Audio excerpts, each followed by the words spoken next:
Majority of जनता के जहन में जब आखिरी बार साथ में कोई सवाल उठा था तो वो सवाल था कि आखिर कटप्पा ने बाहुबली को क्यों मारा। लेकिन इस वक्त इस सवाल के बाद एक और नया सवाल उठ चुका है और वो है ब्रह्मास्त्र ट्रायलॉजी को लेकर। जी हाँ, पार्ट 1 में शिवा, ईशा हमें नजर आए, अमृता समझ में आ गई कि दीपिका पादुकोण है क्योंकि झलक थी। लेकिन एक सवाल जो फिल्म के अंत तक लोगों के जहन में रहा वो था कि आखिर देव कौन है, देव कब सामने आएगा और देव कौन निभाएगा। चलिए आपको बताते हैं कि इस वक्त खुद एक्टर ने कंफर्म कर दिया है कि मैं शायद देव हो सकता हूं।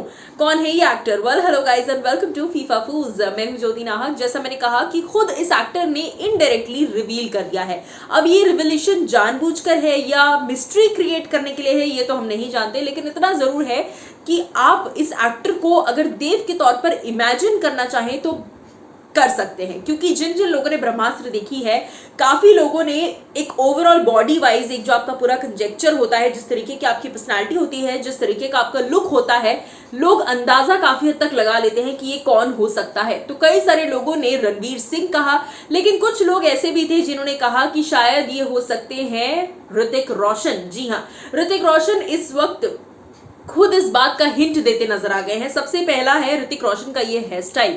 इस हेयर स्टाइल ने अपने आप में कई सारी अफवाहें जो है वो शुरू कर दी हैं और ऐसे में ऋतिक रोशन ने भी इस बात पर हिंट दिया। एक रीसेंट इंटरव्यू के दौरान जब उनसे कई सारे सवाल जवाब हो रहे थे तो ऋतिक जो है वो कहते हैं what is happening, nothing is happening. जी हाँ, जब उनसे अपकमिंग प्रोजेक्ट को लेकर पूछा गया अदर देन विक्रम वेधा, विक्रम वेधा में तो वो नजर आने ही वाले हैं, बहुत ऑसम मूवी है और सैफ अली खान उनके साथ है इस फिल्म में। सो विक्रम वेधा के अलावा जब उनसे पूछा गया तो वो कहते हैं what is happening, nothing is happening, next Fighter will start and then there is potential for others to be made, the ones you spoke of, fingers crossed. जी हाँ, यानी कि जो इंटरव्यूअर थे उन्होंने सवाल पूछा था कि क्या हम आपको ब्रह्मास्त्र में देख सकते हैं, तो इस बात पर ऋतिक ने ना ही हाँ की और ना ही ना की। उन्होंने कहा कि अगली एक फाइटर फिल्म है मेरी, सो देखते हैं, क्या पता वो ही हो जो आप कह रहे हैं, क्या पता वो फिल्म भी हो सकती है, you never know, fingers crossed. जी हाँ, इस तरीके से फिंगर्स क्रॉस्ड कर कर ऋतिक ने कह दिया कि यू नेवर नो, वो हो भी सकता है और वो नहीं भी हो सकता।